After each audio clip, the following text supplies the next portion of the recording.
the floor. Sorry. We have the floor as well. And I will just give some examples of alternatives we have in France, alternatives to capitalism, or trying to find other ways of living, and already that other worlds are possible. Then we will have Sheila, who is from Attack France. I forgot to say that I am from Attack France as well. And she's as well from Tunisia. So she will have the floor. Youssef will have the floor and talk about Palestine. And now, I don't have... Okay, Alexandre, you are from Ivory Coast. Alexandre, who is from Ivory Coast as well, you have the floor. And Fabien, okay. And we have as well in the room Fernanda from Attack Spain. And well, maybe you will, anyway, all the participants will have the floor. The idea is not to be too long. Okay. So, well then, I will give you the floor for around 7 minutes, if possible. And so, well then, he has to put this as well. Rosie. Walden, ¿lo tiene que poner también, Walden? Entonces tiene que venir aquí. Ah, bueno, ok. Et il va parler avec vous. झन्झटलो भयो कि बिहानदेखि programme भयो MI त छ तर सानो छ छोटो छ कुन एचडिएमआई त छ एउटा छोटो छ 2 metre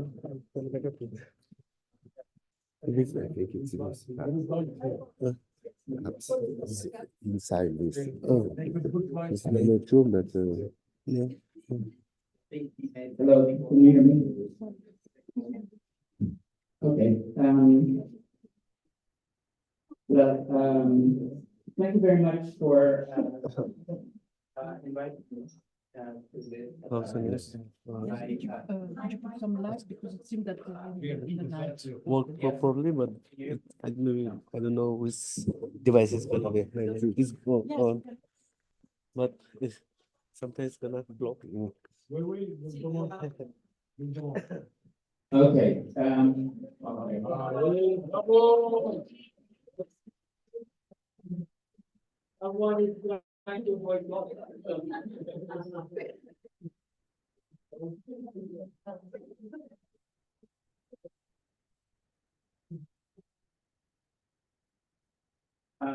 Well, thank you for inviting me to participate in this event. I would like to, focus on the global rights of fascists and say a few words about it. I'll try to stick to 7 minutes. But as we have acknowledged over the last few days, we live in extremely challenging times. I will not go through the list of massive challenges that we face, but certainly this global rights of fascism in Europe, in the United States, and elsewhere is something that we must really take extremely seriously. When far-right personalities and movements started popping up during the last 2 decades, there was in some quarters strong hesitation to use the F word, the fascist word, not the other F word.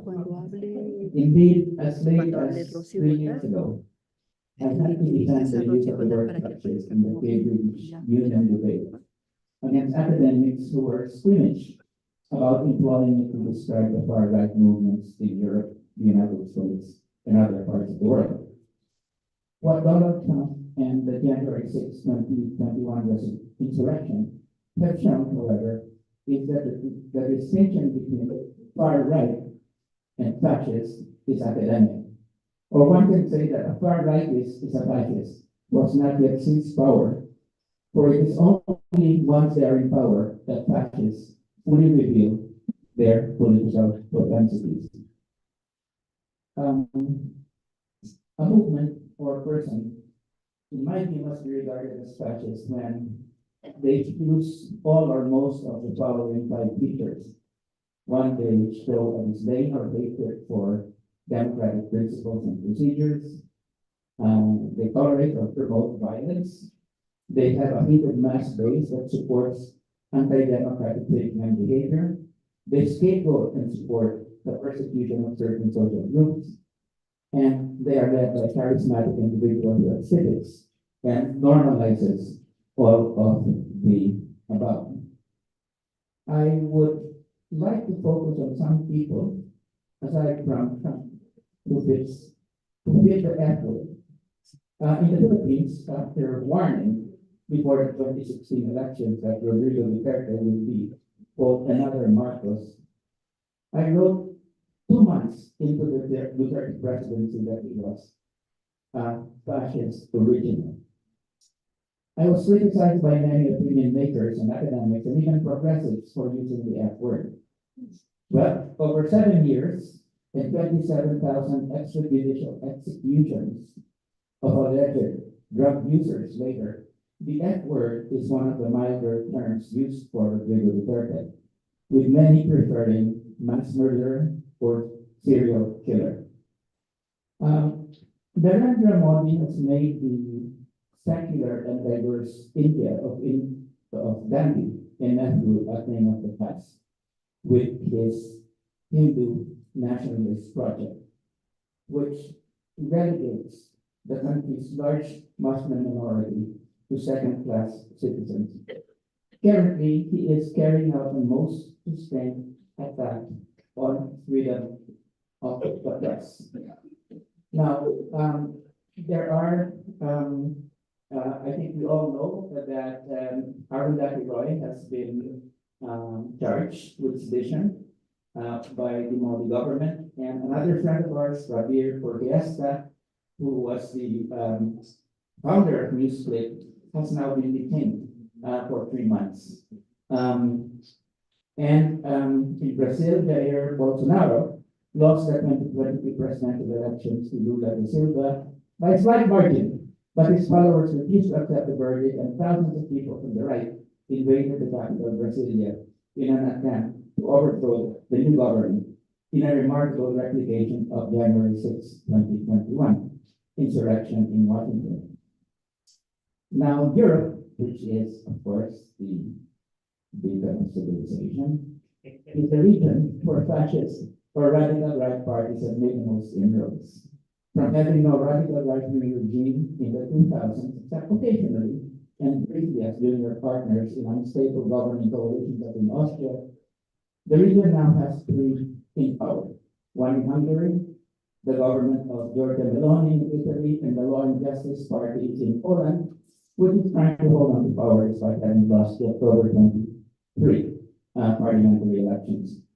The far right is part of ruling coalitions in Sweden and Finland. The region has 4 more countries with the party of the far right is the main opposition party, and it has 7 where the far right has become a major presence both in parliament and in the streets. Of course, we need to mention that recently, of course, in Argentina, Javier Milei was elected president together with a vice president who believes that no human rights abuses took place during the dictatorship of Jorge Videla in the 1970s. And of course, we cannot forget our friend Geert Wilders in the Netherlands, who emerged as the head of the biggest party in parliament, a man who says that more often people are quote unquote scum. Now, leaders have critical and fascist movements, but social conditions create the opportunities for the centrist leaders. Here, one cannot talk about the role of neoliberalism and globalization in the spawning movements of the radical right. The worsening living standards and degrading inequalities spawned by neoliberal policies, which we discussed tonight, created the disillusionment among people who felt liberal democracy had been captured by lyrics, and we discussed the center right and center left governments that promoted these policies. This is central discontent among national society. It is needed and not today. Motivated by the mix of economic security, exceptional behavior, that amounts for the fact that although the third was never enough, have been um, dislodged temporarily from power, they can in fact stage a comeback or be replaced by new leader of the same type. Let's just say in the United States, the next big election Joe Biden will aside relief from quarters concerned with the health of democracy in the United States. But 11 million more Americans voted for Trump in 2020 than in 2016, while 70% of the Republican Party believe, against all evidence, that it's on the left. Today, Trump faces 91 felony counts across 2 state courts and 2 different federal districts, any of which would potentially reduce his intent. Yet, he's left all his Republican rivals in the drive to challenge Joe Biden for a president in 2024. And he's leading Biden in the polls in the 20 states that will determine who will win next week's election. Indeed, two competitors for the Republican presidential nomination are trying to project an image of being more Trumpist than Trump. I would just like to make a prediction. ¿Los tienes con audífonos? Desactiva el Bluetooth de aquí. ¿Ya lo desactivaste? No, no. It's my so.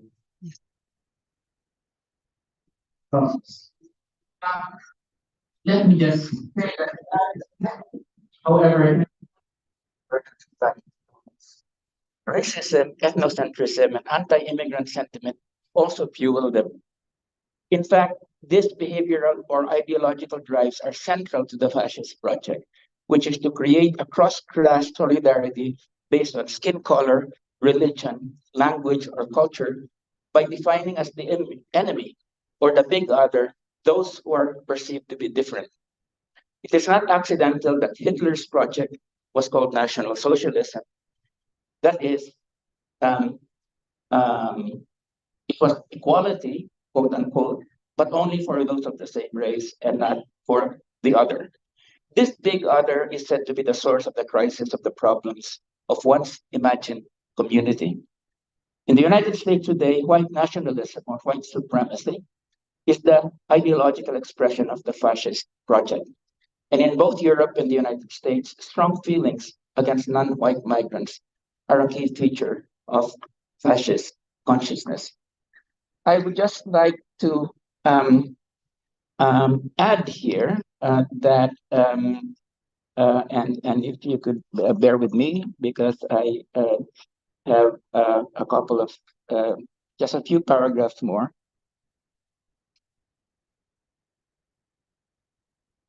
Okay, fascism cannot be reduced to a conspiracy by big capital to repressively stabilize society and promote its interests as traditional Marxists saw it. Fascists are not mere instruments of the elite. In fact, their rhetoric is not only anti-democratic or anti-liberal, but also often anti-capitalist and anti-big business. Witness how Trump and his followers claim they're anti-big tech or against plutocrats. Fascists, however, do not seek to overthrow big business. They merely want an accommodation with capital to serve their movement's own interests, but with them in the driver's seats. Now, during quote-unquote normal times, fascists and big capital can sometimes have different stance on some issues. For instance, in the United States, in the case of what is called woke capitalism, where corporations piously assert that corporate policies should be pro-environment or politically correct in hiring practices when it comes to race and gender. However, these differences are transient and minor, and when capital is threatened by movements that cut into their profits or threaten their economic hegemony, it welcomes efforts by fascists to stabilize or sanitize the social order. Fascists can come to power through elections, as Hitler, Trump, and Bolsonaro did. In fact, the closer they come to power, the more they try to project a constitutionalist or moderate image, as Giorgia Meloni did in Italy in the run-up to the 2022 parliamentary elections, and Geert Wilders did more recently in the Netherlands.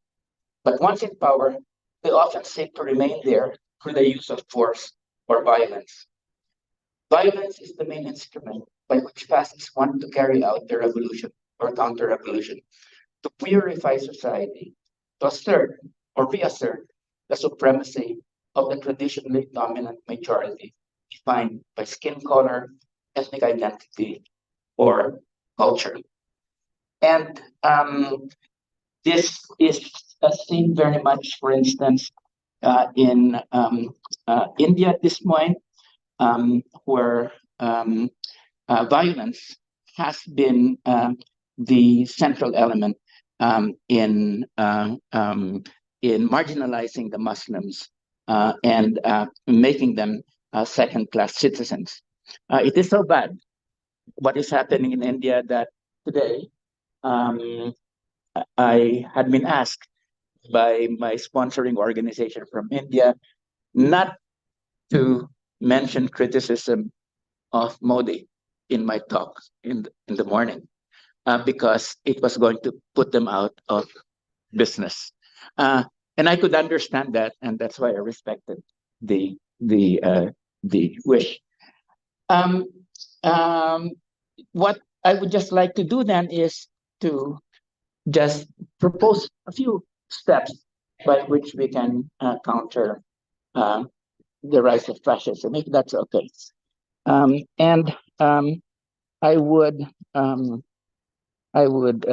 propose the following. Just let me give me a chance to get my papers here together.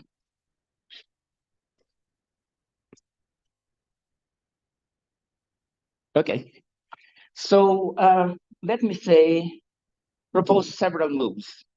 First, we need to stop resorting to easy explanations about the rise of the far right, like the claim that trolls are responsible for it, and acknowledge that far right personalities and movements have a critical mass of popular support. I hate to admit that, but I think that's true. Second, we must acknowledge that the far right has been far ahead of us in terms of innovative ways of mobilizing support from people, especially through their ability to use the internet. I can give some statistics about Modi in India, who employs the best whiz kids from the tech industry, but we don't have enough time.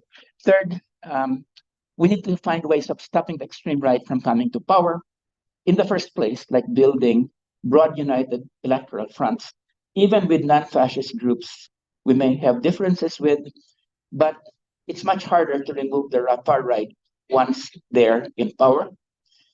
Fourth, we need to make sure we have at the leading edge of our resistance those movements which have a great deal of resonance among broad sectors of the population, including the middle classes, such as the movements to stop climate change and promote gender equality and advance racial justice. Fifth, we must fiercely defend human rights and democratic values, even where, or especially where, they have become unpopular. And this will involve aggressively championing people and groups that are currently persecuted, with the majority opinion being whipped up against them, just like in the United States. Six, if history, especially of the United States, is any indication, we must not preclude the possibility of violent civil war. And should this become a real threat, to take the appropriate steps to counter it. There is, in fact, even within this Central Intelligence Agency, predictions that the US is on the verge of civil war, and that must be taken seriously. But probably most important, we need to have a transformative vision that can compete with that of the far right, one that is based on genuine equality and genuine democratic empowerment that goes beyond the now discredited liberal democracy. Now, some people call that vision populism, some call socialism, others may call it otherwise, but in different terms. But nevertheless, I think this is the central factor that we really need to develop to be able to fight fascism. Let me just end by saying that Rosa Luxemburg wrote that the future belonged to either socialism or barbarism. The 20th century saw the defeat of barbarism, but the threat of barbarism is coming back in the 21st century. I would like to end with a realistic note. There is no guarantee that fascism will not triumph, but it will certainly win unless we put ourselves, body and soul, fully and smartly on the line to stop it. Thank you very much.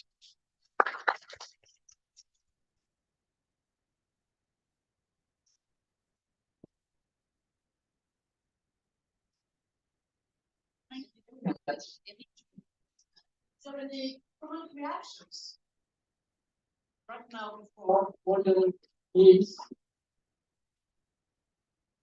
okay.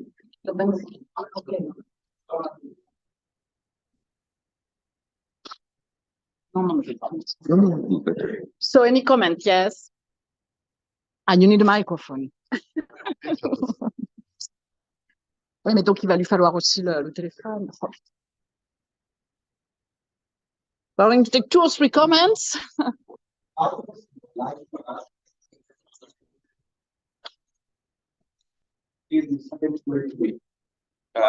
Modi is certainly going to win this election, and we are already in the parliament from Nepal, and we are already feeling the impact of what is happening in India. It is also happening in Nepal, and I have been raising voice regarding this for the past 3 years that it may happen here, and it is happening because in the last 6 months there have been curfew in 3 cities in Nepal due to inter-community clashes with whatever is happening in India. It is happening in Nepal also. So no doubt Modi will win after the election, as we see, and Trump will win as you have predicted. Trump will win. But we see that the same countries who talk about democracy, same people who talk about the human rights, they feel no shame for their economic benefits to talk with these people who are doing these atrocities. So how do you think that we should make them responsible? Maybe the second question or comment same time. Yeah, thank you for that. I mean, I agree. I think Modi will win and Trump will win. And the question is, do you see this as a cycle through history that we are going through? And do you think that the barbarism is being manifested right now in Gaza, in Palestine, especially with the support of states like the US and India, as this convergence at a point in time where the barbarism is showing its face, but this is also potentially an opportunity to build towards that alternative, better future.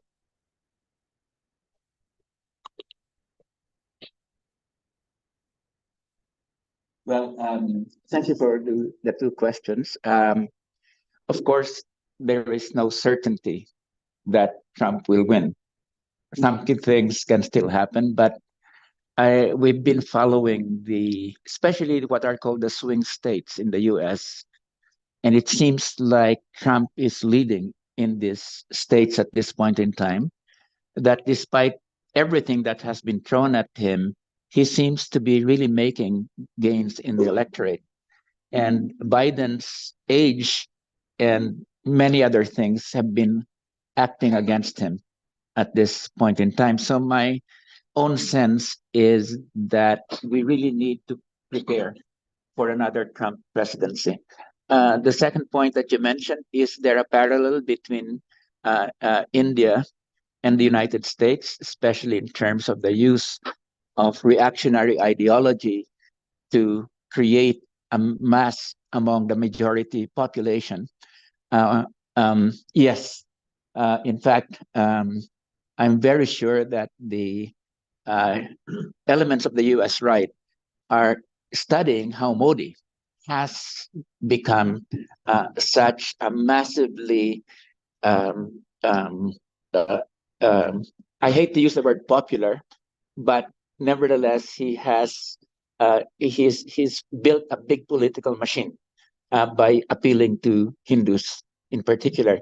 I'm not sure exactly about what happened in Nepal, but I have heard that India has been supporting fundamentalist movements in this country where they have been quite marginal in the past. So that's what that's. Let me just put that on the table. The question of I did not mention Israel because it's been mentioned several times, and I fully agree it's a fascist state. And one of the characteristics, of course, as I said, of fascism is it has a mass majority support for it. And well, I hate to say this, but it does seem like the vast majority of Israelis have formed the mass base of this government that is determined to promote ethnic cleansing. You know, this is not to. This is, I mean, this is just an objective remark, not an anti-Semitic one, but appealing to um, the Israeli population to stop the genocide. I think is sort of knocking on the wrong doors at this point, which brings us to the question of the silver lining in this whole process, because it has really awakened people throughout the world to the illegitimacy of the Zionist project. Who would have thought that we would have all these massive demonstrations of young people in both the global north and the south in support of Palestine? And as several people have said, the Israelis have lost the war of narratives. And I think this is going to be very important in eroding the legitimacy of the Zionist state in the end. So the other thing that I think what has really happened is, however one thinks about what happened in October 7th, it has sort of created this consciousness that, wow, you can fight against the big bad wolf. You can, in fact, people, you know, you can, in fact, create this resistance movement that that brings the fundamental issues to the forefront. And I think that has part of the reason for the mass mobilizations around Palestine is that it has offered people the possibility that, in fact, you can fight the big enemies. And I think this is really why, in my view, Palestine needs the world, but the world also needs Palestine because it has really awakened the possibility that resistance can be there and can be done and can prove to be, in the end, successful. So I would just like to say, yes, I feel the point that you made is very important. There is a silver lining. And I think, let me just end by, I think that Palestine is doing the world a big favor, even as we need to really support Palestine.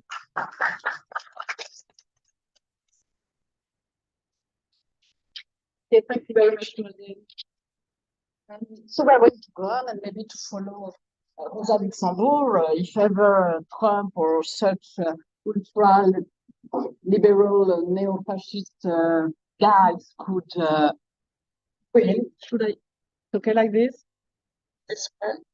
Ce côté. Comment? Quel côté faut que je prenne? Il faut que tu prennes le parler. Hein.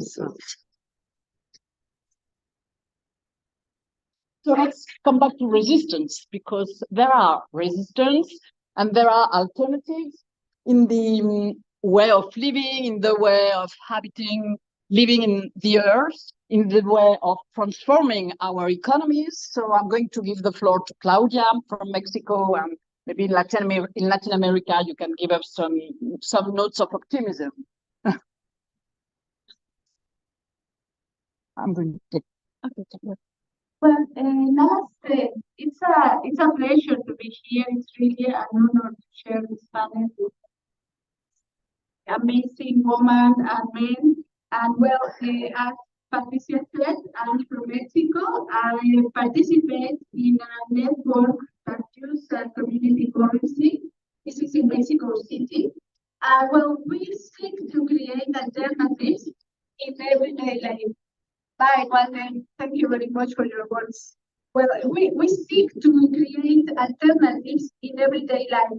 So we work with farmers, indigenous people, cooperatives, women, and children. We practice and reflect on food sovereignty, the defense of the indigenous people, ecofeminism, agroecology, solidarity economy, autonomy, and politics. From our local work, we connect with international network, and of course that's why we get involved in the World Social Forum, and recently to promote the World Social Forum of Transformative Economy. When we are living an unprecedented moment, as Walter said, we are in a national collapse, and many of the institutions that sustain that session have fallen. Many concepts we found our confidence have fallen. The violence we have seen make us doubt to call ourselves humanity. Even the time and the space have changed by the digital media. Unlike many of you, I think I'm afraid of the future. The nightmare that becomes real, we talk about macro politics, as Walter said before, and really painful for us. Sometimes we have a respite when a leftist government comes to power, but in reality, the dominance of capital does not take steps back. It seems that the struggle through the electoral way is only a containment of not a real transformation. I think that are the people, not the institutions, who can make real transformation. We have big challenges in the present. In one side, we ourselves of the dispossession, the terrible economic and ecological inequality and social injustice. To diminish the political power of big business, to increase taxes on financial assets, spend predatory debts. We must reorient the financial system away from the source of predatory lending and speculation. It has no reason to work lending for more sustainable production of goods and services which everyone needs. This is called transforming the very basics of our money and credit system. The financial system is presently that has undermined the productive economy and its capacity to create well-paid jobs, skills, and meaningful jobs for most people.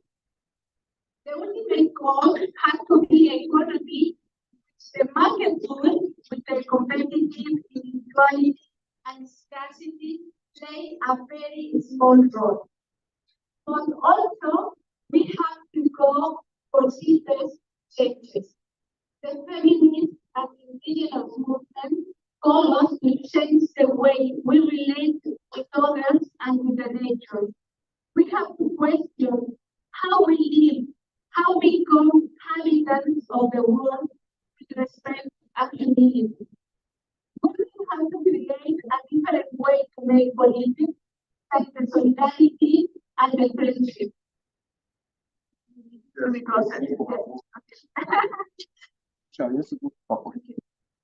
Well, in this, I said that we need to change how we relate with others, and we need to create another way to make politics, thanks the solidarity and thanks the friendship.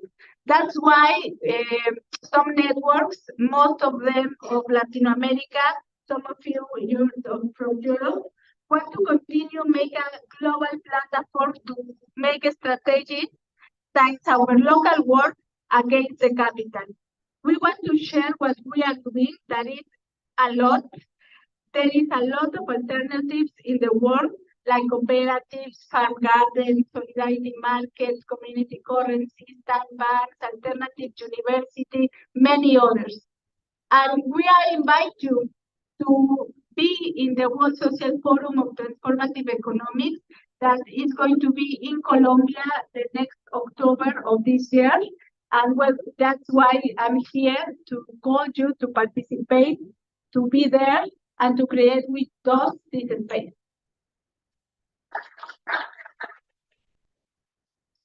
Thank you very much, Claudia. And I think we will have discussion around these forms of alternatives, such as COPE and others that we can have all over the world. And that's interesting because we all face the same problems and we all face the same struggles all over the world. And here, Eric Toussaint, you have a very interesting experience to tell us about a kind of struggle completely international through the Committee for the Abolition of Illegitimate Dates. I'm a great specialist of the disastrous policies of the International Monetary Funds. You have the floor.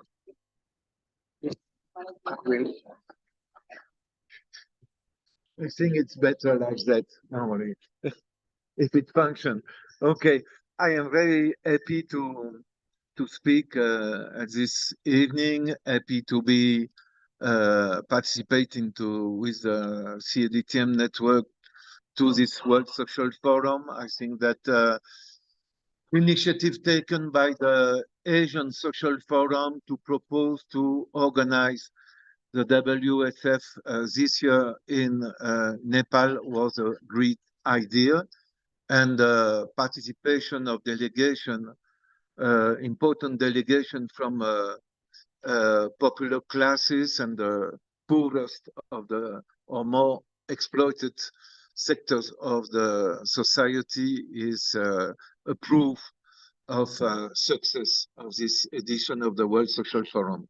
On the question, and you know, CADTM is one of the organization who create 23 years ago the World Social Forum. So we are especially happy to be here with our comrades of the CADTM who are active in Pakistan, Sri Lanka, India, Bangladesh, and with contact here in Nepal since 20 years.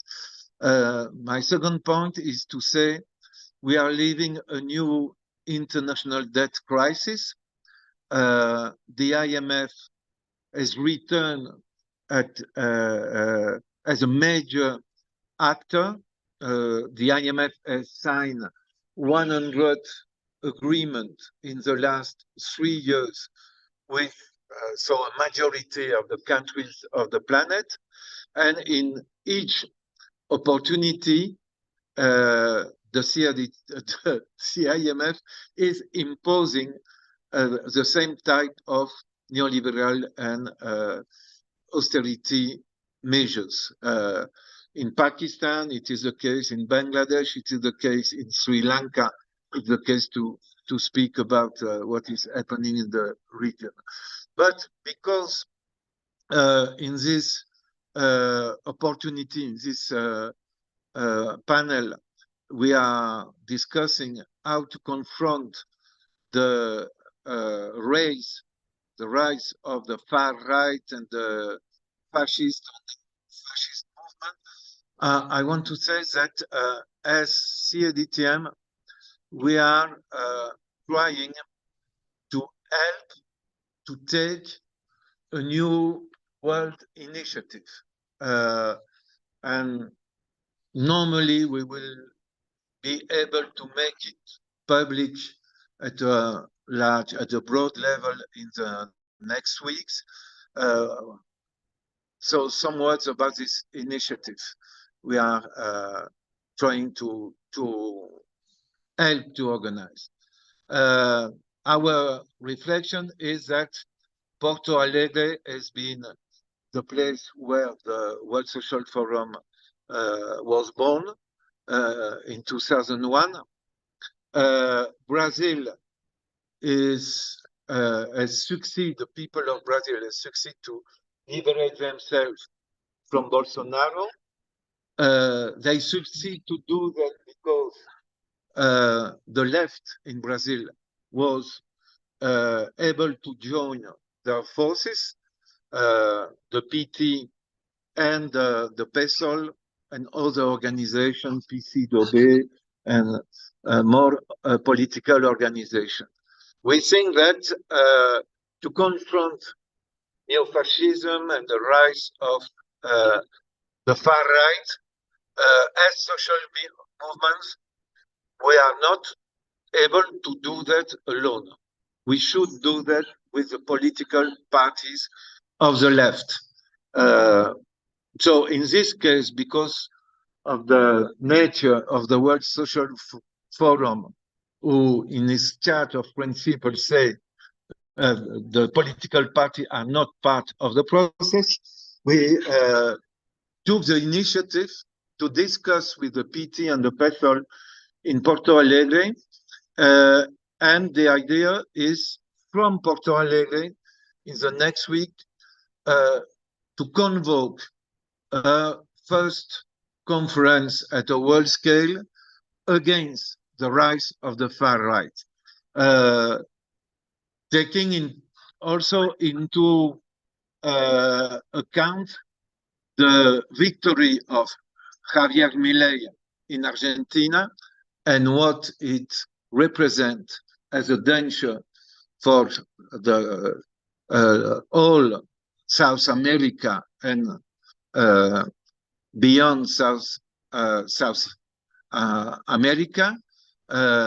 You know, the economic social program of Milei, I would say, is more radical than the social and economic project of Pinochet or Videla, more brutal at the level of economy and at the level of the society, not using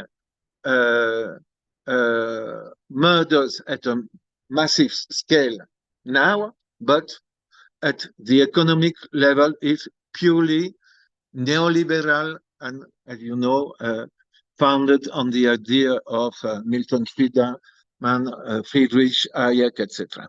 So the idea is convoking a conference in Porto Alegre is also trying to convince the left forces of Argentina and the social movement to displace themselves by buses to Porto Alegre in the next months for the first conference. The idea is to organize something at a world scale, because as we know, it's Moody, it's Marcos in the Philippines, it's Netanyahu in Israel, it's Meloni, it's Viktor Orban, it is Putin in Russia, it's Trump in the US, and the list is very long. So the challenge would be to returning to Porto Alegre with an unitary organizing committee constituted by the PT and the PSOL together with the support of the landless movement, MST, to succeed in convincing a majority of leftist forces and social movement to answer positively to an invitation to go to Porto Alegre in the next months and to build a process, an open process, accumulating forces of resistance against the far right. Thank you very much for your attention.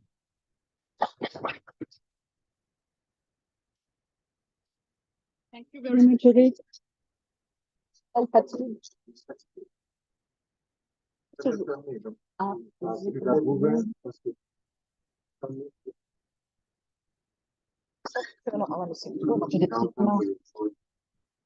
you very much, Eric, and thank you very much for having raised this issue of joining together and trying to fight together social movements, I would say as well, collectives of citizens and political parties. I think this issue had been raised in Attack, and it's not so easy in some organization to raise it. And I am myself an activist in Attack and an activist in a radical left political movement, but I know how to make the difference when I talk for Attack, for instance, here. But what I wanted just to say before to give the floor to Sheima and let now Fabien go on with the coordination moderation. I just wanted to give the example that we have in France between cooperation between citizen initiatives and social movement, trade unions, when, for instance, we had in France the project to build an airport in Nantes, and so it was supposed to take over lands and the farms, and so that was a big movement during 20 years, with really a fight, struggle, very strong fight and struggle, and people decided to occupation of lands or occupation of public places is quite a good way of trying to resist. And at the end, our very liberal government of Macron decided to stop the project of Notre-Dame-des-Landes. But what was interesting in this zone to be defended, Les ZAD, is that it was much more than a resistance to a project of an airport. It was really another way of living the earth, of living with living beings. And that was really an anti-capitalist project, but within a capitalist context, it's not so easy. That's why I think as well that we have to take the power and to change the institutions, because if we want to change the system, we have to change the institutions. So at a moment, we have to be supported by a political party, radical left political party. And we have been as well, and the climate movement and the climate activism is much in favor of occupation, blocus, disarming factories or disarming what we call in France bassines, so that our government really fear this, and the repression is very high, and we were called of eco-terrorists. And finally, we won because they wanted to, there was a movement which is Earth Uprising, and they wanted to stop this movement. And in fact, we won. I mean, the movement still exists, and we have a lot of quite radical action, which will not be enough, I think. All these alternatives here and now, as we can say, are very important, but we need really together to try to find a much stronger solution. And I think that's something that we have to debate in the World Social Forum as well. So now, Fabien, you want me to go on? So maybe when I just talk about these economic alternatives, which are much more than economic, I think that we should stop to divide economic, socio-politics. I mean, we are all connected. And so, Sheima, I will give you the floor to go back maybe to this issue of authority, and but we need big hands, you know. That's maybe one issue for the feminist movements, to have bigger hands. Okay. Okay. So, namaste. Hello, everybody. I'm Shaima from Tunisia. I am from Attack France, but I am also representing Tunisian associations like the Committee for the Liberties and Human Rights in Tunisia, and also the FTCA, which is the Federation of Citizens from the two I don't know how to say de la Méditerranée. From citizens of the Mediterranean, so it's easier like this. Okay, so I'm very happy to be here in Nepal and to give you another view about the situation in Tunisia. Unfortunately, Tunisia had a great revolution in 2011. It was the start of the uprising of the Arab world, but we had like 10 years of a democratic process, and then we had a backlash, a huge backlash, and now it's affecting every single way of education people, because as Patricia was saying, it's not only political, it's also social, it's also economic, it's also climatic, it's touching everything. So Said was elected on 2019.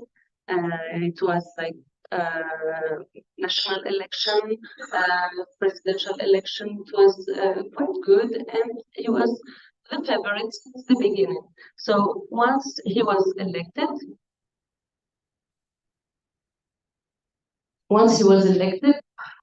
he had like many issues to work with the other parties, because of the Islamist party was like very strong, and also the other parties like the Estonian party, which is Ben Ali, who is the dictator who elected Tunisia in the past. So this situation made it hard for him to make his rule go now, and to govern the country as he wanted to, because he has of the democracy, which is very populist. He wants to make the decisions come from the ground, but he has no like political view to implement this. He just said that since the beginning, since his election, his election campaign, and he didn't came with a program or nothing, like either in economics or social situation. So Qais Said was ruling the country somehow till he found out a solution to stop the parliament and to start governing by decree. So he made a coup or a constitutional coup in 2021, in July 2021, and that was the start of the nightmare. Because since then, he's ruling the country by decrees. He made a new constitution, which is not democratic at all, and that affected human rights, freedom of speech, and every single thing in the country. Okay, so I won't be too long. I will just give some points about what's happening since July 2021. Okay, so there is a decree number 54, which is criminalizing every single critic towards the president. So now we have many journalists, bloggers, activists who are in prison because of this decree. But we also have many political activists or representatives of the opposition who are in prison since 1 year already. We are making a huge campaign about this. We want them to be released because they are accused to be a threat for the democracy, for the governance, for the democracy in our country. And also, as many fascist states and many fascist governments, he also tried to raise racism in our country. So since a year, our president is having a campaign against sub-Saharan migrants in Tunisia. And with the help of Europe, with the help of Meloni, especially Meloni, he signed a treaty with Europe to make Tunisia like a camp, a huge camp to gather migrants who want to go to Europe. So it's the situation of migrants in Tunisia, especially Sudanese migrants now, but also migrants from Senegal, Mali, Ivory Coast, and many other countries. It's very, very, very bad because this kind of speech, the hate speech that our president had a huge impact on the public opinion. So people started to be violent against migrants. They started to take them away from their home. They started to take their money. They started to also threaten them, even in the streets. So all these situations that came with the presidency of Kais Said is going to last, I think, but because he's still too popular. You know, like Modi, he will be elected again. We are sure of that. Also because all the opposites are in prison. But there is the resistance in Tunisia. We are trying to resist, especially feminist movements and human rights movements are trying to resist, even though the justice is not independent, even though the threat is really huge. And every person who speaks about Tunisia or criticize the president is can be put in prison like very soon without any condemnation, without any like without going to the court. Okay, so I think that the solution, because you know, populism has a discourse, you know, has a narrative that is really popular. So I think that the main thing that we should do as Tunisians, but also in the other countries, is to strengthen the grassroots civil society and grassroots activists, because that's the way that people can be aware of all the issues that we are facing through this kind of governance.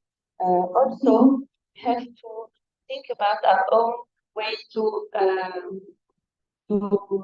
make democracy, because this Western democracy didn't work for us. So maybe we should think about our ways to transform the way we elect, the way we can make campaigns, the way we practice democracy.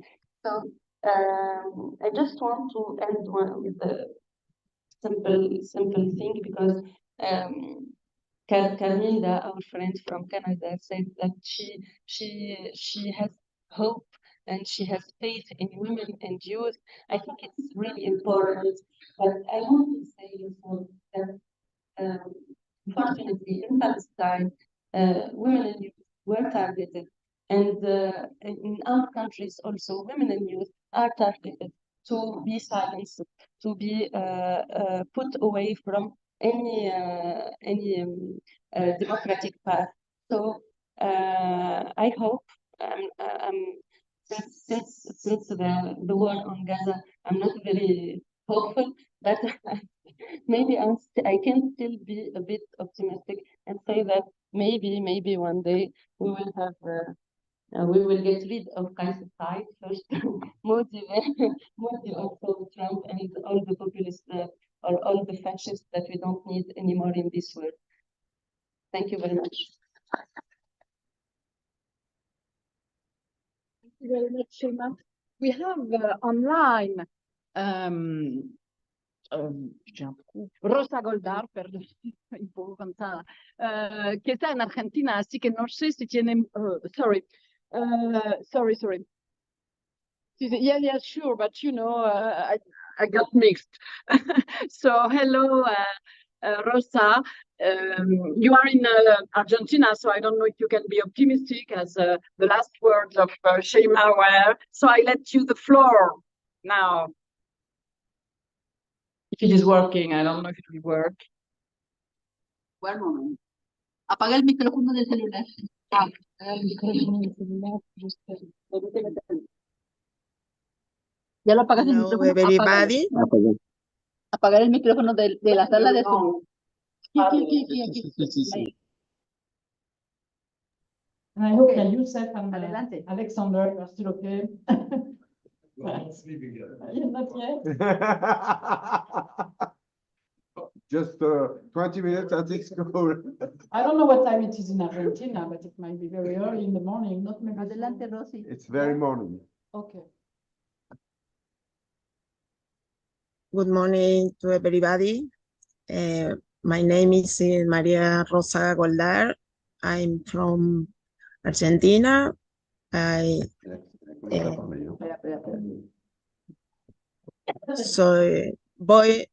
speaking Spanish for explain better my ideas. Ya. Bueno, buenos días a todos y todas. Soy de María Rosa Goldar, de SEAL Argentina, y soy educadora popular, soy Rosy, espérame militante. tantito. A los intérpretes les voy a pedir que me lo pasen al inglés, por favor. Adelante, Rosy. Ok. Vamos a ver si funciona. ¿Repito? Sí, dale. Comentaba que mi nombre es María Rosa Goldar, soy de SEAL Argentina, soy educadora popular, militante feminista, profesora universitaria, militante del sindicalismo universitario, docente. Y bueno, ya han estado adelantando un poco de las condiciones que estamos aquí en Argentina y particularmente también en algunas situaciones que se comparten a nivel mundial. Yo voy a hacer un breve... No, espera, no escucho a los intérpretes de inglés. Adelante, Rosy, adelante. Decía que ya algo se ha estado adelantando en las intervenciones anteriores respecto a la situación en Argentina y que confluye con el crecimiento de estas nuevas derechas neofascistas en el mundo. Y entonces a partir de ello quería compartir un poco el devenir de cómo se ha dado esto en Argentina y para poder pensar juntos y juntas y ver cómo se están produciendo las legitimidades de estos gobiernos y las resistencias a ellas. No sé si se ha solucionado el tema de la traducción para seguir.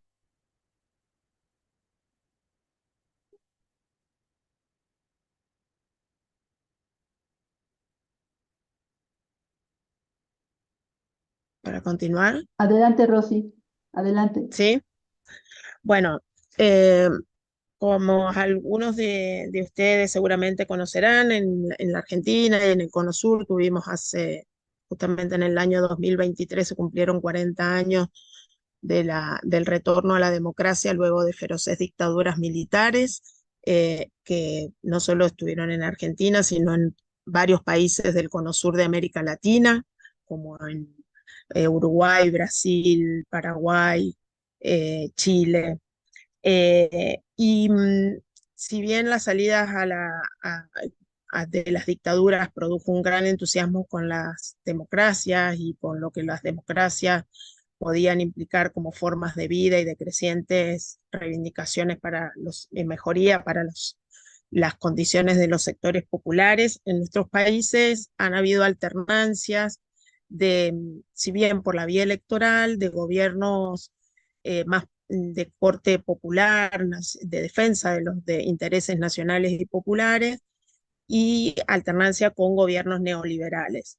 Esto hizo que, sobre todo en la primera década del siglo XXI, convergieran procesos políticos liderados y acompañados por gobiernos de corte popular que tenía como Evo Morales en Bolivia, Lula en Brasil, Chávez en Venezuela, Kirchner, Cristina Fernández de Kirchner y Néstor Kirchner en Argentina, y que tuvieran como común denominador, eh, bueno, el Frente Amplio en Uruguay, tuvieran como común denominador el de tener un corte latinoamericanista, es decir, de pensar la integración latinoamericana con el mundo altermundista de otra economía posible y otro mundo posible en términos de construcción de las sociedades. Eh, y que tuvo un corte antiimperialista respecto a la dominación, fundamentalmente que tiene mucha presencia en Latinoamérica, que es el imperialismo norteamericano. Y que tuvo en la cumbre del Mar del Plata del 2005 su máxima expresión con el rechazo al ALCA, que era el proyecto de Bush. Bueno, haciendo un salto para no aburrir, esto va quebrándose hacia alrededor del 2015, donde distintos procesos de deslegitimación de estos gobiernos y de golpes, de lo que se dice, en algunos países se denominan golpes blandos, como fue el proceso de impeachment en Brasil y en Argentina en el 2015, vía las urnas accede un gobierno de derecha de corte neoliberal. Luego, en el 2019, en Argentina, vuelve un gobierno de corte popular, pero que no tuvo legitimidad en su construcción y fundamentalmente producto de la pandemia, un gran desencanto popular no por el tratamiento sanitario de la pandemia, sino fundamentalmente por las políticas de restricción de salidas y el encierro, lo que provocó el encierro, más confluencia con el gobierno anterior, el gobierno de derecha de Macri, había producido contrajo una deuda con el Fondo Monetario Internacional a 100 años, produjo un gran eh, encorsetamiento de orden económico y al mismo tiempo un desencanto político que fue haciendo crecer un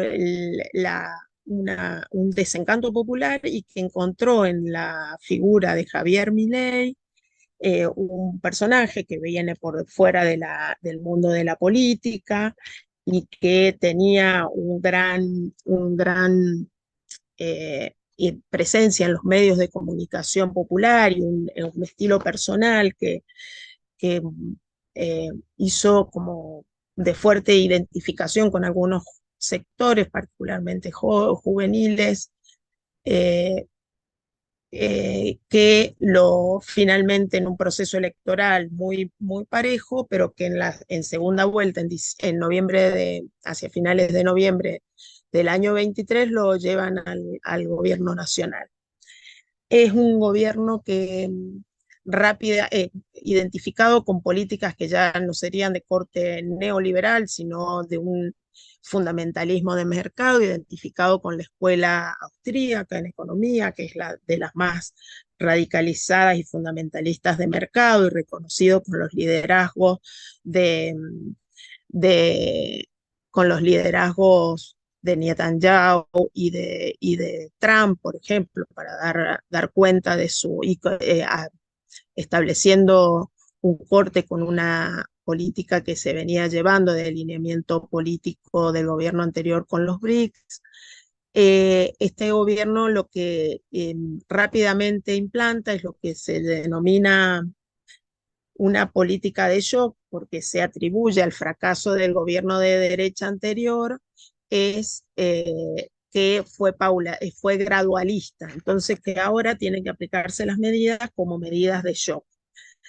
Esto, en los pocos días que lleva de gobierno, no llega creo que tiene 70 días, no más de eso, ha producido un rápido, con apertura de mercados, con devaluación de la moneda, con una desregulación de precios, fundamentalmente en alimentos, ha llevado a un rapidísimo deterioro de la capacidad adquisitiva de los salarios y de los ingresos fundamentalmente populares y también a un encono del presidente y su elenco de gobierno con todas las políticas que tenían algún corte distributivo en lo económico, incluso las políticas alimentarias, ha cortado todos los recursos para políticas alimentarias, para políticas de atención educativa, ha llevado realmente a un estado de shock. Ese rápido deterioro ha implicado a un aumento mayor en la inflación, al que ya era alto del gobierno anterior, y una pérdida rapidísima del poder adquisitivo de la población.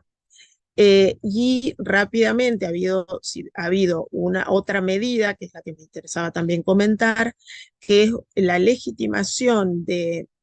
intento de legitimación de un protocolo aplicado vía decreto de necesidad y urgencia, que es un protocolo llamado antipiquete, que limita drásticamente la libertad de expresión, de expresión fundamentalmente de la protesta callejera, criminalizando y habilitando a las fuerzas de seguridad a identificar a quienes, tanto a líderes y organizaciones que convoquen esas movilizaciones, por otro lado a quienes faciliten el transporte de personas para esas movilizaciones, un grado impresionante de criminalización de la protesta. Y al mismo tiempo han habido rápidamente también dos grandes movilizaciones. Una es el día que al día siguiente que asumió, que hubo una protesta espontánea muy fuerte en contra de las medidas económicas, y después, el 24 de enero, una movilización popular encabezada por todas las centrales sindicales, que si bien responden a distintos signos políticos, rápidamente convocaron y tuvo un importante nivel de adhesión en todas las ciudades de la Argentina. Al mismo tiempo ha habido intentó legitimar un giro de 180 grados en torno a sentar las bases de un liberalismo de mercado y en todos los órdenes de la vida, con un aperturismo económico y una mercantilización de todas las esferas de la vida social y política, y que se articula con esta política altamente represiva, y que fue rechazada por el Congreso y por las características de ser un gobierno en Argentina de carácter federal. Logró, en realidad logró, por su propia escasez de fuerza política en el Congreso y de pocos gobernadores de los gobiernos estaduales, el rechazo. Por lo cual se espera que siga un incremento ¿Puedes ir cerrando, querida Rosy? Sí, un incremento de la criminalización de la protesta, de políticas neofascistas pero que paradojalmente en un sector de la población, como se dijo en otros de los paneles anteriores, hay como un cierto aval a gobiernos más autoritarios de fuerza. Creo que el descrédito de estos gobiernos puede ser por el lado de el deterioro económico. Gracias. Thank you very much.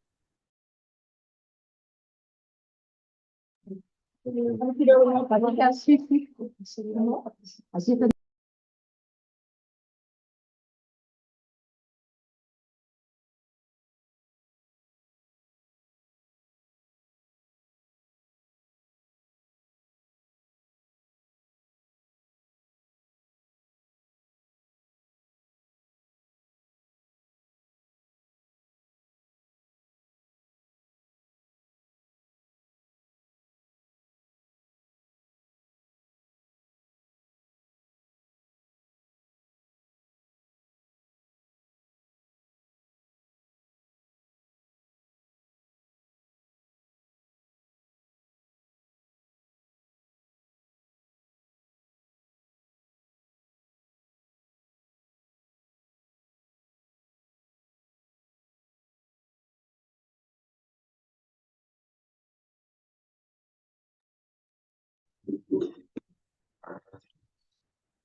Je me nomme Alexandre Armani Didier. Je suis là au nom du mouvement Tournons la page, un mouvement pro-démocratie qui est dans 15 pays en, en Afrique et en Europe.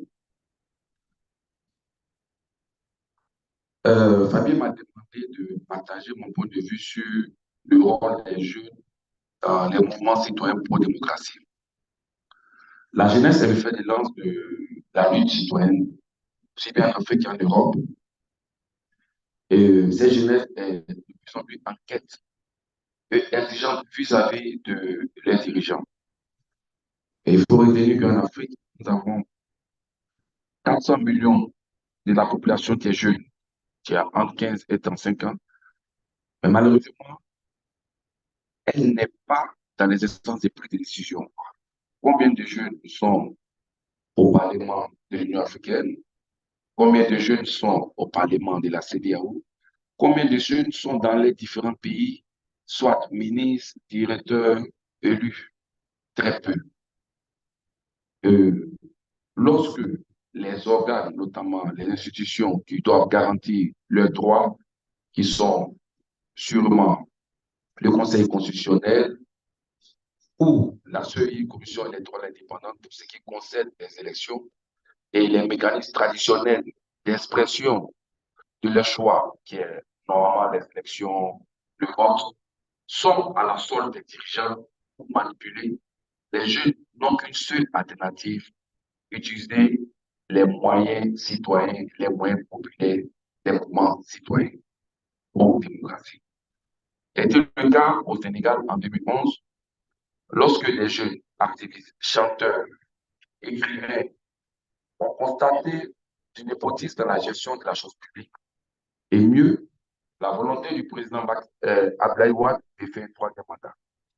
Ils se sont mobilisés la population les plus défavorisées, les couches les plus défavorisées. Que les députés qui étaient à la solde du pouvoir du président sortant n'aient pas cette volonté ou bien cette facilité de manipuler les textes. Parce que la Constitution, c'est la volonté populaire, c'est la volonté de tout le monde. Lorsque la manipulation est passée, ils ont continué la lutte citoyenne dans la rue, mais surtout dans les urnes, ce qui a permis à Watt de ne pas faire un troisième mandat et qui a été battu dans les urnes par Macky Sall. Bon, ça fait rire, parce qu'aujourd'hui, Macky Sall, qui a été, ou bien celui avec qui les jeunes ont mené la lutte, sont allés au péril de leur liberté, au péril de leur vie, est celui-là même qui embassé, baillonne et emprisonne les jeunes. Ça fait aujourd'hui 48 heures que Aliou Sadé, coordonnateur du mouvement Yanama, est libéré. Il a fait quasiment 40 jours en prison pour un tweet. Un tweet. 40 jours en prison pour un tweet. Ça n'a. Heureusement, Aliou Sadé, il est connu, il est populaire. Combien de jeunes sénégalais anonymes sont aujourd'hui en prison pour la démocratie? Combien de jeunes dans le monde sont aujourd'hui en prison? On ne peut pas compter. On prend le cas de la RDC avec la Lucha. Lorsque Kabila a voulu s'éterniser au pouvoir, sur la base des questions sociales, les jeunes de la Lucha se sont mobilisés pour ne pas que Kabila puisse s'éterniser au pouvoir. Et il y a eu beaucoup de pertes. On se rappelle de la mort de Luc Nkouzila, qui est le fait de la lutte citoyenne. RDC qui a été brûlé vif dans sa maison parce qu'il exigeait plus de transparence dans le processus démocratique à RDC. Il y a eu le cas du palais citoyen lorsque Blaise Compaoré a voulu lui aussi s'éterniser au pouvoir, ils se sont mobilisés jusqu'à ce que Blaise puisse partir. Tout récemment en 2019,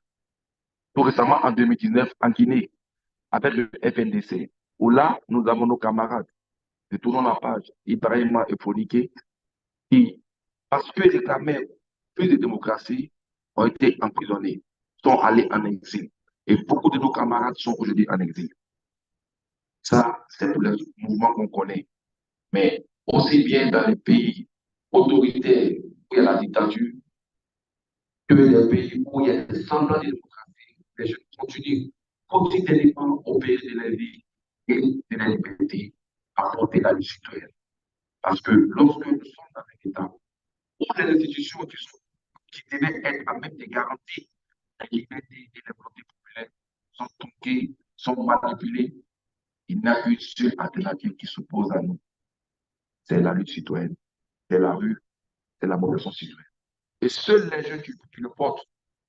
Et la question n'est pas seulement une mobilisation physique, parce qu'aujourd'hui, face à cette mobilisation des jeunes, les dirigeants ont trouvé des alternatives pour fermer l'espace civique traditionnel. Dans mon pays, en Côte d'Ivoire, marcher était délit, pendant que mon pays a ratifié le pacte international des droits civils et politiques. Chez moi, pour être suite, on peut te mettre en prison.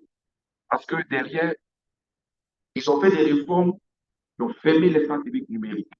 Et aussi bien en Côte d'Ivoire que dans beaucoup de pays, les jeunes sont exposés, mais continuent au pays de la vie de porter la lutte. Nous sommes au Forum social qui se veut est l'expression des populations, des communautés les plus vulnérables. Et qui dit jeunesse, c'est une entité vulnérable.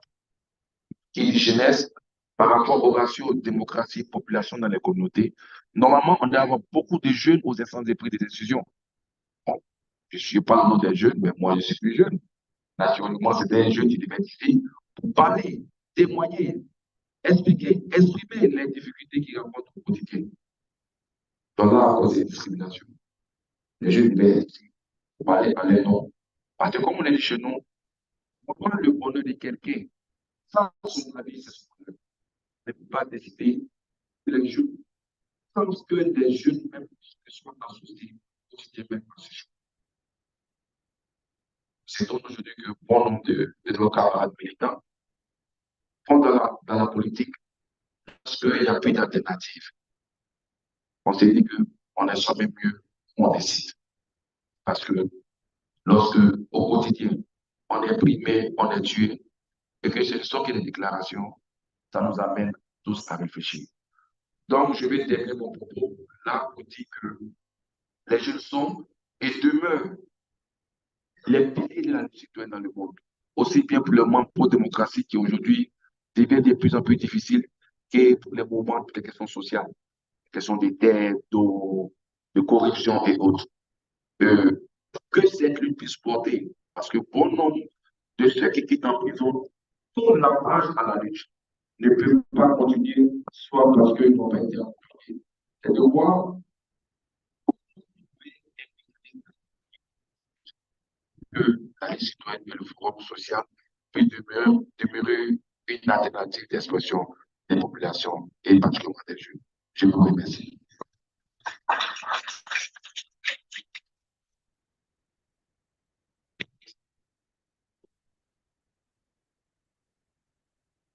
Vas-y. Ouais, on va continuer. On fait un tour. On fait du tout. Oui.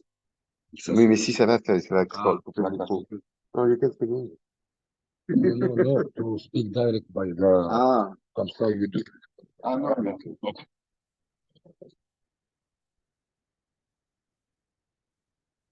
My glasses. Thank you for being here waiting all this time. And we know everybody's tired. Actually, we were talking a lot those days and before in the IC about all this kind of discussion, and especially when we've been preparing for this lecture from 6 to 8 and during the World Social Forum and after the war on Gaza.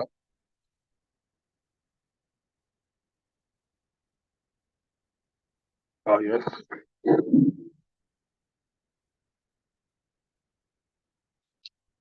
Yeah, like this, it's okay? Good. Okay, so we'll go from the beginning as we were preparing for in the IC for those panels from 6 to 8 and the discussion and all this preparation. And when we are talking about Palestine as a case in all what's happening in the world, from fascist and killing and right and more right in some countries, also we have our main proposals that we work on it. We were talking, me and my colleague Wissam from Al-Haq organization and the other delegation from Palestine, that they came from Palestine. And also I hear directly the discussion that it was now. And as we are talking about names, like when we say Trump, or when we say, let's say, India, or when we say Netanyahu, and we forgot to speak about the system itself. It's not Netanyahu, it's not Trump, because what Biden is doing now is participating in the genocide of the killing of the children, of the killing of the women, of the elderly people in Gaza.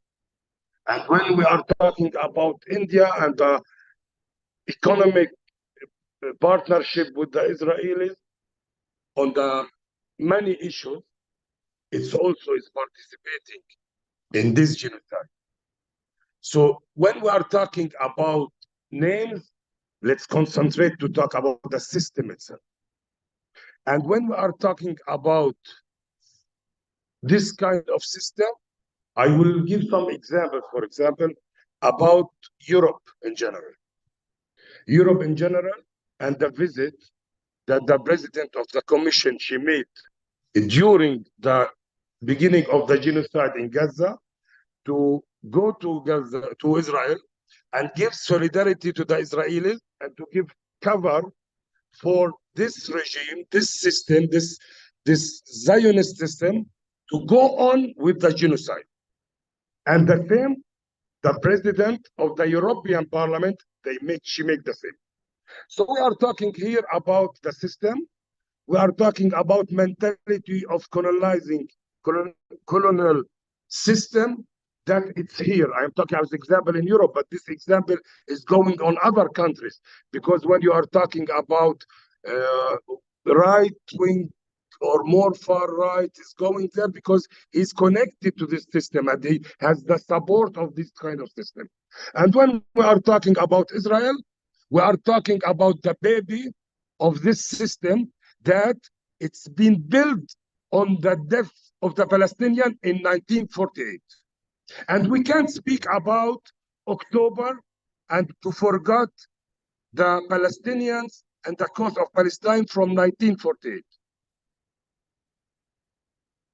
I don't want to go more in the what happened in October, but for me, we need to put in mind that before October, it's not the same after October, and before Gaza, it's not the same of after Gaza.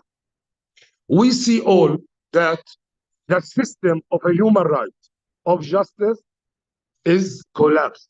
It's collapsed in front on all of us, in our faces. We, the people that we believe that we could go on, and we are trying to put our people on this track to say, no, we want human rights. We want this to be in a way that we want the law. From 1948, how many declarations, international declarations, be given for the Palestinian people? Where they are? Where they are? They are in the Popel. Nobody speak about it. Even when we are talking about the ICG and the last,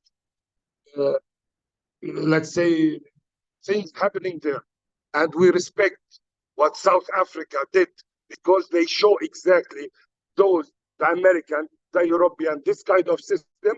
We want to bring you to justice. It's not only to bring the Israelis, it's bringing the system itself. And for now, I believe what it's been decided in the ICG also give the cover for this Zionist genocide government to go on. And today we are waiting that they will be more killing Palestinian children and kids in Rafah. And they are pushing them to go out and to put them in Egypt. This is what it's been working on.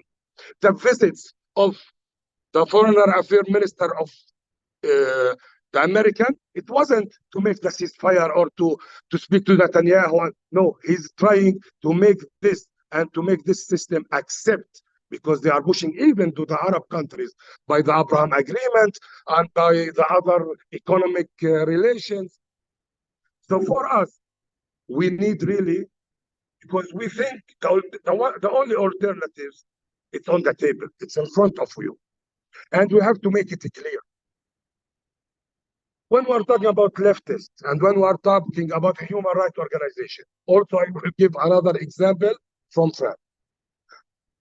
In the first days of October and after what happened, we couldn't accept, we as Palestinian or movement, a human rights organization, the oldest in the world or the biggest in France, the LDH, for example, and I'm saying clearly this because this has to be.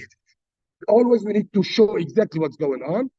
The second sentence they are put it in their document in this statement is I think something like, we understand the self-defense of the Israelis by not to killing a lot of people or something like this. So you are giving the Israelis the right to self-defend themselves and to kill the Palestinians. Okay, self-defense for the Israelis to go on and to make genocide, and it's a human right. And when you are talking about leftists, in Europe also, the same example. We know that in Spain, the movement, how is it? We know in Brussels or in Belgium, how is with some certain parties, but in the same time, there is some parties leftists, their position until now is not clear. It's not clear, and we need to tell them exactly what's going on. And also, I will say the Communist Party of France. I'm talking about the head and the leaders. I'm not talking about that. It's clear what I'm talking about. So let's speak clearly. Let's speak clearly. We want to make that change. We show the points itself. We tell the people themselves what is going on. We need to move on more and more in the street. Even we know that there is a big move in the movement, but there is a big lag between what the people they want and those governments, what they are doing and how they are acting. And for that, if our resistance is going on, we will go on and we will have this change. That for us as a Palestinian, we believe will never come unless we make the change of this system. And another thing, I will go back in the 70s and in the 80s. The solidarity for the Palestinian, clearly, many of you, they know this. It was for the Palestinian that they are resisting with armed resistance. And in this period, all of you there, you were in the street giving in the first Intifada or before the first Intifada. The Italian that they are moving far away with the left move, with the right movements. In this period, they give the World Cup to the Palestinian and to the resistance of the Palestinian, and it was armed resistance. But now it's something difficult. You know why? Because the system is playing the role in different ways. And he's using, for example, in Europe, the media. Netanyahu, he said the Palestinian, they cut the heads of the children. They took it and they put it on their media everywhere in France, in Belgium, in Europe, in Germany. And they are talking the words and they're using the system itself. This is not true. Even the American Biden, when he say it, and then he say, no, it wasn't like this. So even the media, it's play a bad, it's a hate speech. They use the hate speech against our resistance, against our people, against the Palestinians. Giving a small example, what happened, it was on Saturday. On Monday, I have 10 and 8 years old children living in Brussels. I raised them to be Palestinian and to be proud to be Palestinian and always to have the map of all Palestine from the river to the sea. They put it on the t-shirt. On Monday, they want to go to school in Brussels. I looked at the small one, he's 8 years. I told he was listening what's happening. Saturday and Sunday were speaking what's going on in Palestine. The attacks start all this.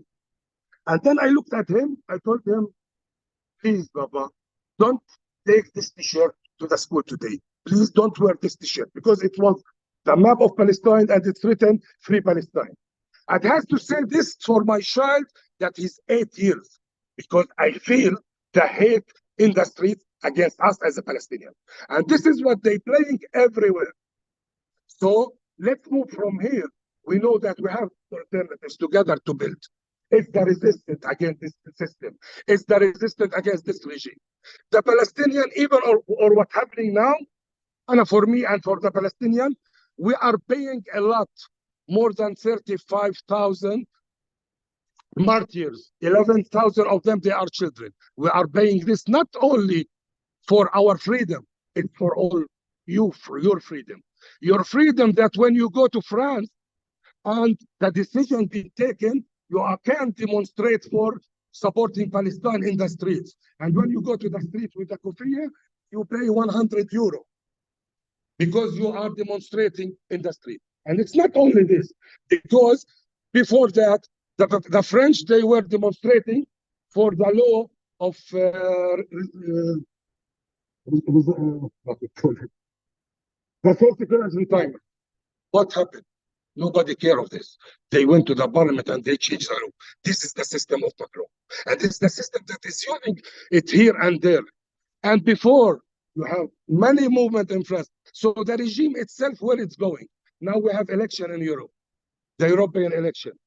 How it could be, where we are going, how the system will go with us. I will keep this question open because we need to speak about it more and more and more. And really, I would say from Palestine, we will not stop our resistance for everybody, not only for the Palestinians. And we have the right in the international laws that our resistance is with all kinds of resistance and with the armed resistance. Thank you.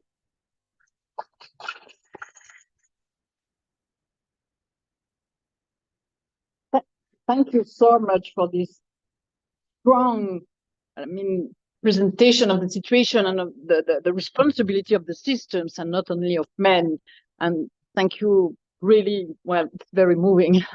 So now maybe the floor, if you still have some energy to talk and to have some conclusions.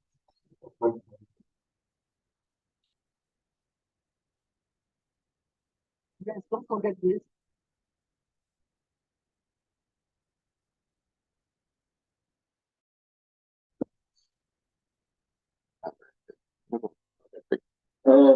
Thank you very much for this excellent process for doing action. For going to Porto Alegre to start the necessary worldwide action against fascism. And thanks for all the excellent examples, the need to mobilize the youth. And thank you, Seth, for this strong statement concerning Palestine. I think the message we got from Argentina was certainly very, very strong as well as Tunisia, who hopes was such a hope. And but I would say that I would end with a different note. What happened with the Gaza war is a collapse of the Western attempt to make the Ukraine war the only issue whatsoever, as if Europe is the center of the world. Among the youth, we see now a totally different kind of movement emerging.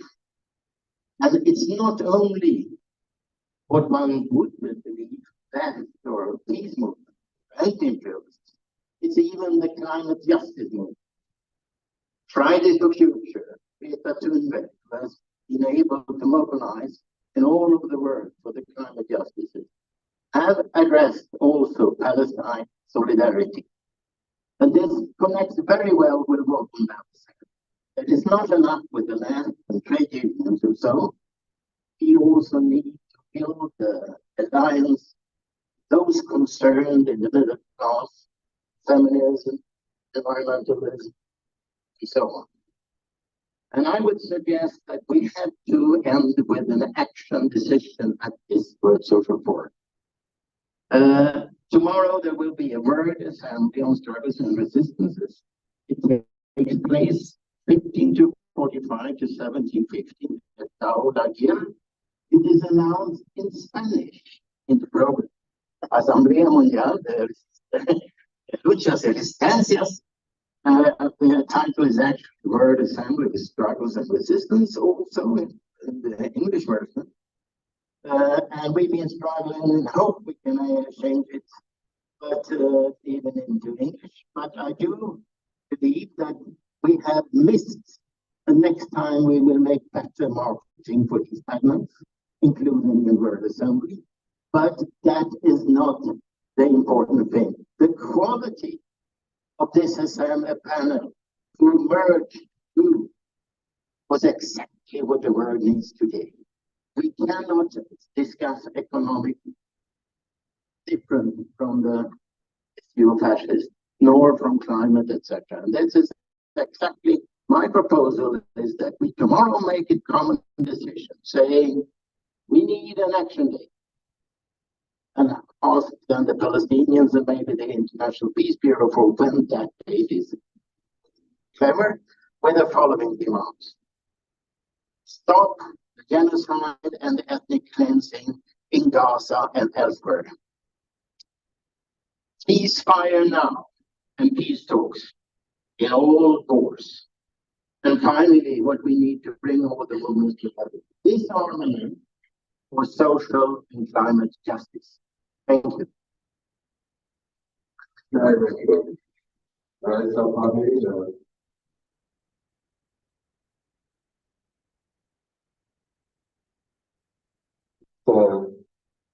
Fine. Yeah. I was a very short talking about the system.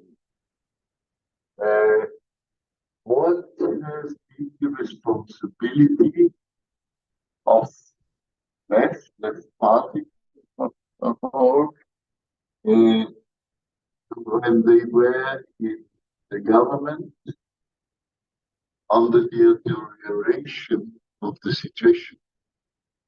The Commandante Marcos was still Subcommandante Marcos.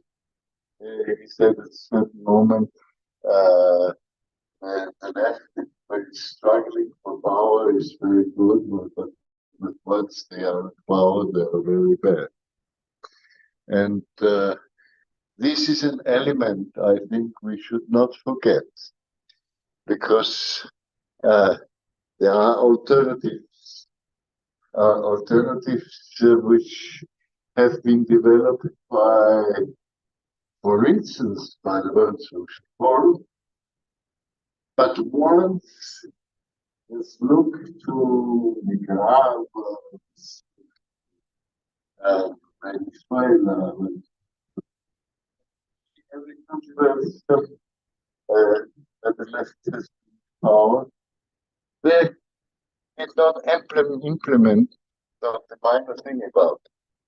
Is that also an element for the uprising of the right in Europe and in Latin America and in different countries of the global south? Thank you. Thank you very much. I think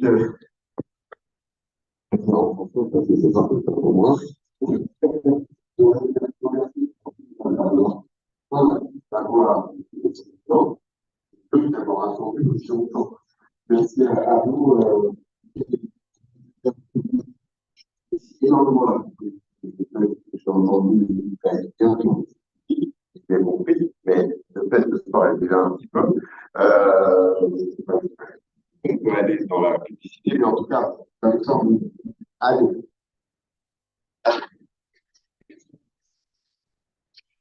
Ça nous semble aller dans le même sens que ce que nous souhaitions quand on a organisé, c'est-à-dire quel mouvement on peut proposer pour le WSF, pour le Forum social mondial, pour sortir de ce forum avec des propositions, avec des réflexions réflexion avec des alternatives. On ne peut pas simplement faire du constat, on ne peut pas simplement mettre en relation l'économique avec les situations que nous connaissons de remise en cause des démocraties, des droits humains, de la planète, de l'ensemble des difficultés qu'aujourd'hui les gouvernements de droite et d'extrême droite sont en train de nous imposer, et à travers eux, c'est le capitalisme qui nous est imposé aussi comme modèle indestructible, impossible à faire bouger. Bah non, ce modèle doit pouvoir bouger, cet autre monde doit être possible, et c'est vrai qu'aujourd'hui, puisque je dirais il y a encore la naissance du Forum social mondial, et c'est bien de retourner aux sources, mais en même temps, on n'est plus en 2000.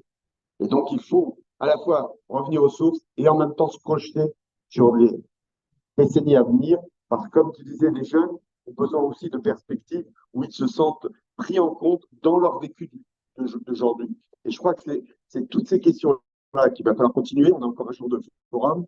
On va avoir aussi un conseil international le 20 et 21. Je crois que toutes ces réflexions-là, c'est ce qu'on a voulu au niveau du conseil international, faire en sorte d'alimenter la réflexion de l'ensemble des membres du CI et de l'ensemble, bien sûr, de tous ceux et celles qui ont pu nous suivre. Merci à vous de nous avoir permis de le faire. L'un en étant d'un côté, les autres en face, et en même temps tous ensemble dans la même salle.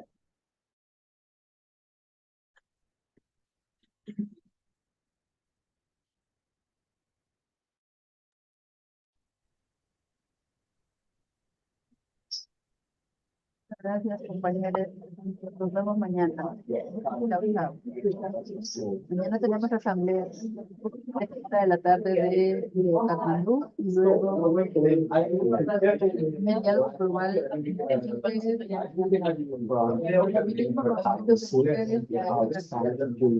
Será la tarde.